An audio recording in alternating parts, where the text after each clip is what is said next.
아들 초등학교 다닐 땐 한창 남편 사업이 너무나 안 좋게 흘러가던 때라 저도 부업으로 안 해본 일이 없었습니다. 야구르트 배달부터 식당 홀 서빙까지 다양한 아르바이트를 했었고, 아들은 다행히도 속 썩이지 않고 잘 자라주어서 그나마 덜 힘들었던 것 같습니다. 아들이 중학생 시절에는 남편이 새롭게 시작했던 CCTV나 블랙박스 떼어와서 달아주고 판매하는 일들이 잘 되기 시작했어요. 그러다가 전망이 안 좋다고 생각했는지 남편이 워낙 변덕이 많고 사업을 자주 접고 다시 시작해서 그런진 모르겠지만 이제 정착하고 싶다며 아들 낳고 저희가 처음 신혼생활 시작했던 동네로 돌아가 집을 구하고 돈을 모아서 주유소 하나 구했으니 평생 이거 잘해보자면서 살자고 하더라고요. 아들도 마침 고등학교에 진학할 때였고 남편이 가자던 동네가 저희 도시에서 가장 학구열이 높고 아들이 공부하는 데 도움이 될 것 같은 동네였기에 저도 나쁘지 않다고 판단했습니다. 그렇게 저희 부부가 처음 살림을 시작했던 동네에서 아들을 고등학교 보내고 주유소 하나 운영하게 된 것이죠. 지금까지 이사 다니고 사업 접고 시작하고 저도 저 나름대로 알바나 일하고 바쁘고 정신없게 살아왔었는데 그 무렵부턴 조금 살 것 같다고 생각했던 것 같습니다. 남편도 철이 든 건지 이젠 진짜 어려움이 없으려나 했습니다. 근데 남편이 주식이나 재테크, 부동산 같은 거에 관심을 가지기 시작했고 자기도 평생을 사업 망하다가 겨우 안정적으로 살기 시작한 걸 알아서인지 관심만 가질 뿐 선뜻 시작하거나 큰돈을 투자하지는 못하더라고요. 물론 제가 모으는 목돈이 없어서 그랬던 걸 수도 있고 제가 모르게 했을 수도 있지만 중요한 건 집안의 큰돈을 제가 쥐고 있다는 거였기 때문에 크게 문제될 건 없었습니다. 그러던 어느 날 우연히 아들 방을 정리해주다가 아들 방에서 주식 관련 책들이 부쩍 많은 걸 발견하게 되었습니다. 전 처음엔 그냥 그렇구나 하고 넘겼습니다. 뭐 주식에 관심을 가지기 시작했나 보다 정도로만 생각했던 것 같아요. 그러다 갈수록 수상하게 여기기 시작한 것은 아들의 씀씀이가 과도하게 커지는 것이 눈에 보였고 아들이 고등학생이지만 방학을 하면 가끔씩 주유소 아르바이트들과 함께 일을 돕곤 했었는데 그때부터였던 것 같습니다. 한 번은 같이 알바하는 친구들과 저녁 식사를 간단하게 배달음식으로 함께 하려는데 그중 한 친구가 저보고 부자면서 더 비싼 음식을 사주면 안 되겠냐고 우스갯소리로 말하더군요. 이게 무슨 소리인가 싶었지만 아들과 부쩍 가까이 지내던 친구였기도 했고 그냥 실없는 소리라기엔 느낌이 이상하여 밥 먹고 나서 그 아이를 불러다가 제대로 한 번 더 물어보았습니다. 대충 우리 가정 경제 상황을 아는 것 같아서 물어보는 건데 우리 아들한테 들은 것이 뭐가 있냐며 저도 대충은 아는 것처럼 둘러대고 그 아이에게 물어봤습니다. 그랬더니 그냥 저희 아들이 주식으로 대박이 나서 갑자기 큰 돈을 만지게 됐고 그전까지는 사장님 사업이 어렵기도 했는데 지금은 모아둔 돈만 억이 된다는 소리였습니다. 그때 아들 방에 꽤 많다고 느꼈던 주식 관련 책들이 스쳐 지나가며 정말 놀랍기도 했고 어떻게 주식을 할 생각을 했는지 의아하기도 했으며 뭔가 모르게 조금 두렵기도 했습니다. 아들은 그 큰 돈을 만지며 어린 나이에 무슨 생각이었는지 계속 제게는 숨길 생각이었는지 등등 정말 별 생각들이 다 들었던 것 같네요. 그렇지만 알게 된 이상 숨길 순 없다고 생각했고 제가 알고 있는 것들을 추려 아들에게 전달했습니다. 도저히 얼굴 보고 말할 용기가 안 나서 대충 편지에다가 몇 글자 끄적였던 것 같아요. 우연히 알게 되었고 엄마에게 왜 솔직하게 공유해주지 않았는지 마음이 무거워서 아는 티를 못 내다가 이렇게 편지로 대신한다는 내용이었습니다. 며칠 뒤 저 혼자 주유소에 있는 시간대였는데 아들이 일찍 귀가하며 제게 말해주더라고요.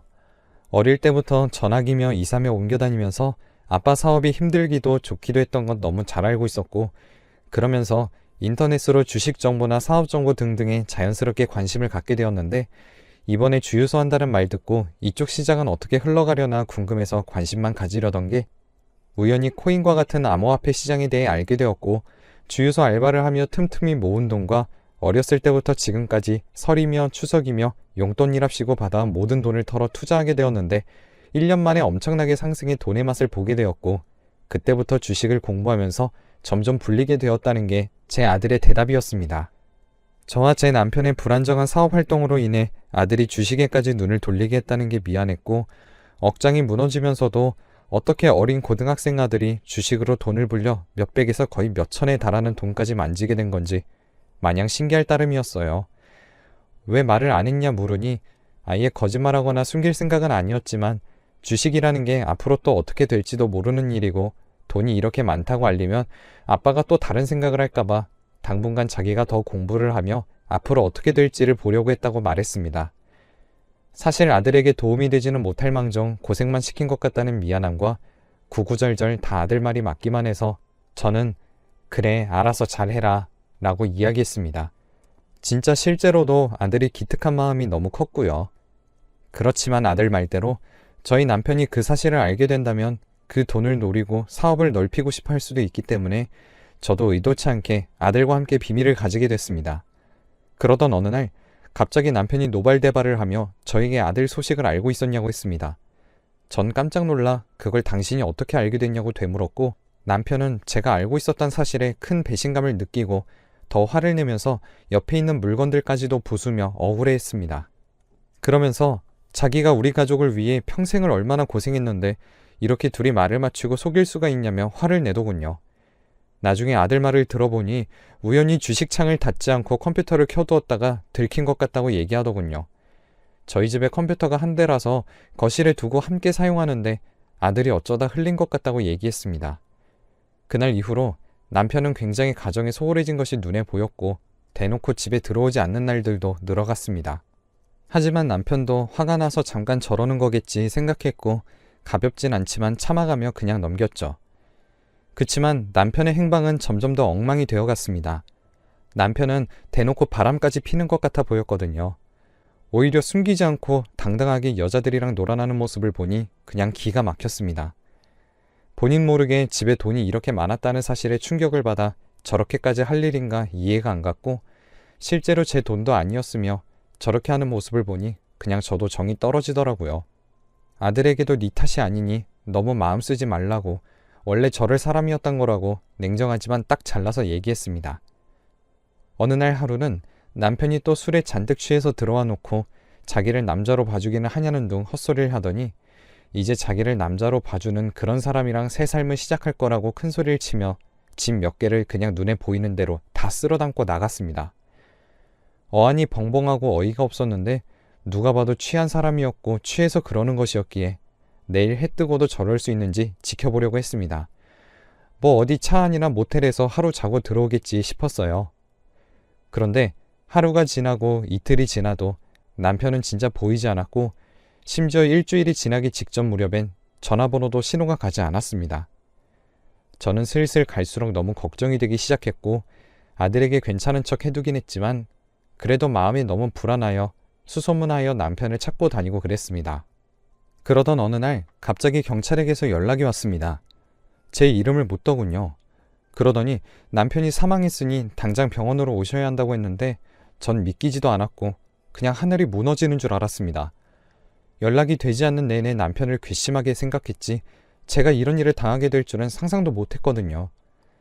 병원에 가보니 이미 절차들은 진행되어 있었고 전 경찰에게서 전후 사정을 듣게 되었습니다. 곱씹어 보니 저와 다투고 술에 취해 짐을 싸서 나간 딱 그 당일날 벌어진 일이었습니다. 남편은 길바닥에 있었고 한 차가 남편을 차로 치게 됐는데 그때 바로 신고를 하거나 차라리 그냥 그 자리에라도 뒀으면 됐는데 너무 무서웠던 나머지 남편을 근처에 있는 호수와 산 언저리에 버려두고 갔다고 합니다. 그 이후 꿈자리를 비롯해 일상생활이 힘들어지고 죄책감에 시달리던 그 범죄자 놈이 자진해서 경찰에 신고를 했고 그렇게 오늘 남편이 발견된 것이라고 들었습니다. 하늘이 무너졌고 또 마지막에 남편이 그렇게 나간 게 다 제 탓만 같고 그 사람이 너무 원망스럽고 괴로웠습니다. 아들에게도 너무 미안한 마음뿐이었고 앞으로 제가 혼자 어떻게 살아가야 할지도 막막하고 그랬습니다. 너무너무 힘들었지만 아들이 있었기에 그냥 망가진 채 살 수만은 없었고 하나뿐인 아들을 생각해서라도 정신을 차리려고 노력해야 했어요. 그렇게 정신없이 남편을 보내고 주유소를 처리하고 살던 집도 내놓고 아들과 자그마한 아파트 하나를 구해 이사를 준비했습니다. 아들도 지금까지 자기가 모아둔 돈은 정말 이게 전부라며 이제 손 다 털었다고 했습니다. 그렇게 아들의 돈과 제가 가지고 있던 집 그리고 주유소까지 모두 처분하고 아들과 둘이 살 자그마한 아파트 한 채로 이사가게 되었습니다. 이사를 가며 남편 옷도 조금 태워주고 정리 못했던 것들도 겸사겸사 정리하기도 했습니다. 그러다가 남편의 옷장 안에서 한 상자를 발견하게 됐는데 전 진짜 남편의 죽음 이후로 이렇게 놀라거나 충격받을 일이 더 이상 없을 거라고만 생각했지만 큰 충격을 받게 되었습니다. 그 상자에는 딱 봐도 내연 관계였음을 알 수밖에 없는 남편과 다른 다정한 여자들의 사진이 가득했거든요. 그리고 그 여자에게 받은 선물인지 미처 주지 못했던 선물인지 몇 가지 물건들과 짧은 편지가 있었습니다. 내용은 대충 정리하고 올 때까지 기다리겠다, 만나게 돼서 좋다, 이런 내용이었습니다.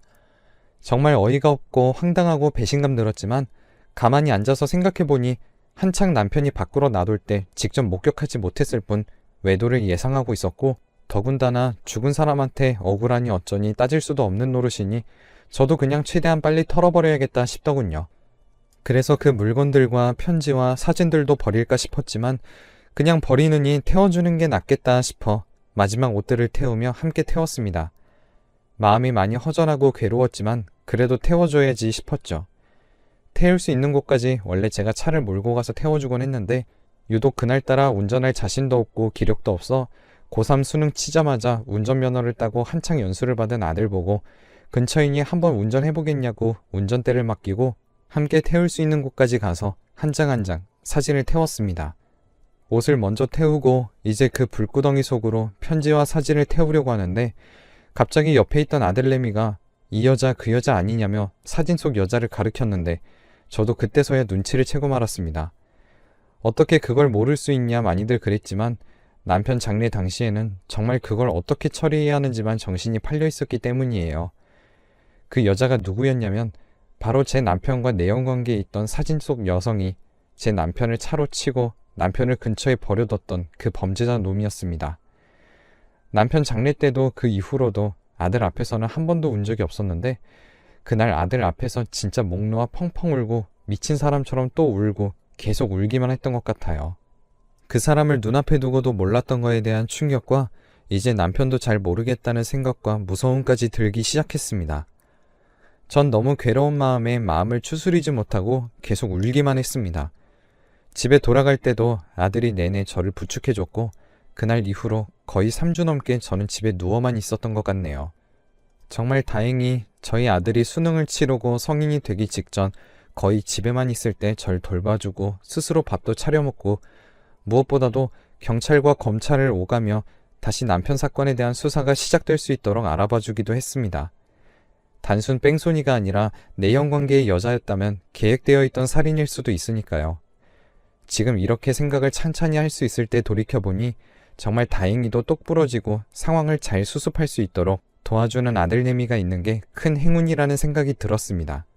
저희는 그렇게 모든 진실을 그때서야 다 알게 된 채로 경찰의 수사를 기다리게 됐고 안 그래도 수감 중이던 남편의 내연녀와 다시 마주할 수 있는 기회가 생겼습니다. 한 짓을 생각해보면 진짜 용서할 수 없는 악마 같은 사람인데 웃긴 건지 무서운 건지 저와 아들의 손을 잡으며 진짜 죄송하다고 하염없이 울더군요. 진짜 울 사람은 저인데 제가 무슨 말을 해도 잘 듣지 않고 자기가 계속 울고 그랬습니다. 원래 저와 아들을 정리하고 본인에게 돌아오겠다고 말했고 돈도 해오겠다, 집도 해오겠다 말하던 사람이 어느 순간부터 자기에게 소홀하고 연락도 잘 되지 않자 배신감이 너무 컸고 남편이 술에 취한 날 차로 치려던 건 정말 홧김이었다고 저희에게 말해주었습니다. 남편이 술에 취해 있던 그날 그 여자는 남편에게 전화를 걸어 그간 억울하고 서운했던 것을 털어놓았고 남편이 받아주지 않자 집으로 찾아가겠다고 실랑이 했고 남편이 길거리에 취해 있자 처음엔 내려서 말다툼을 하고 남편을 회유하려고 했는데 취해 있던 남편이 그냥 첩주제에 선을 넘는다 어쩐다 등등 취해 있는 상태에서 먼저 욕설과 조금은 폭력적인 모습을 보이자 차로 들어가 남편을 위협하려고만 한 거였는데 남편도 취해 몸을 못 가눠 정말 순간적으로 발생된 실수였다고 구구절절 설명해 주었습니다. 제가 알던 뺑소니 당시 상황과 달라진 것은 하나 없었지만 그런 관계였고 그런 대화가 오갔었다는 걸 들으니 정말 소름이 끼치고 놀라서 뒤로 자빠질 지경이었습니다. 형량을 비롯해 그 밖에 여러 가지 것들이 많이 바뀌진 않겠지만 이런 속사정을 알게 되었다는 게 너무 다행스럽기도 했고 너무 괴로워서 어쩌면 많은 걸 알게 된 지금이 더 원망스럽게 느껴지기도 했습니다. 지금은 그나마 시간이 많이 흐른 시점이라 이렇게 덤덤하게 얘기할 수 있지만 평생 아물지 않을 상처이자 사건이 될 것 같아요. 웃긴 게 아직도 그 내연녀의 하나뿐인 딸이란 사람은 저희 가족에게 몇 달에 한 번씩 꼭 이것저것을 보내옵니다. 그러다가 아들에게서 저희를 찾아와 사과를 하고 싶다고 했다던 이야기를 전해 들었습니다. 전 그 내연녀의 딸이 사과를 하고 싶다는 사실보다도 아들과 연락을 주고받는다는 사실이 더 충격이었고, 아들에게 물어보니 그냥 몇 번 마주할 때마다 혹시 모를 일이 나중에 생기면 안 되고 경찰을 통해 연락하는 것보다 더 편리할 것 같다는 생각에 자기들끼리 연락처를 주고받았다고 하더라고요. 그리고 집 주소를 아는 것도 아니었고 메신저 채널을 통해 그냥 선물을 보내주면 그 선물을 받은 저희 아들이 직접 저희 집 주소를 입력해 배송을 받아왔다는 사실까지도 알게 되었습니다. 그 범죄자 모녀한테 죄책감 덜어지게 그런 짓을 뭐하러 했냐고, 앞으론 선물 줘도 그냥 무시해라, 그리고 번호도 바꿔라 큰 소리 내며 아들을 혼냈습니다. 그런데 아들 반응이 너무 충격이었습니다. 솔직히 잘못은 아빠랑 그 내연녀가 저지른 거고, 자긴 솔직히 아빠가 잘한 것도 없다고 생각하고 어릴 때부터 아빠에게 가져오던 애정이나 감사함들도 이제는 그런 감정들마저도 희미하다며 그 딸한테까지 직접 나쁘고 탓하는 감정 가지기 싫다고 얘기하더군요. 평소에 냉정하고 상황 판단을 잘하고 이성적이라고는 알고 있었지만 이렇게까지 소름 끼치게 이 상황에서 그 내연녀의 딸 편을 든다고 생각하니 아들도 무슨 생각인지 모르겠다는 느낌이 들었습니다. 아들이 저 몰래 그 내연녀의 딸과 더 연락을 한다면 정말 아들 얼굴도 못 볼 것 같고 아들마저도 잃을 것 같다는 두려움에 하루하루 더 시름시름 앓게 됐고, 아들도 그 정도의 관계까진 안 하고 탓을 안 할 뿐 선물을 받을 정도일 뿐이지 제가 걱정하는 나쁜 일은 절대 일어나지 않을 거라고 절 다독이고 설명했지만, 이제 병처럼 앞으로 제게 일어날 일들에 대해 지나치게 두려워하게 됐고 그런 습관들을 가지게 됐습니다. 앞으로 제게 더 충격적인 안 좋은 일이 일어날까봐 걱정하는 습관들을 가지게 됐네요. 앞으로 정말 잘 추스리고 살 수 있겠죠? 긴 글이었지만 들어주셔서 감사합니다. 저와 제 아들이 평범하게 잘 살 수 있도록 응원해주시면 감사합니다.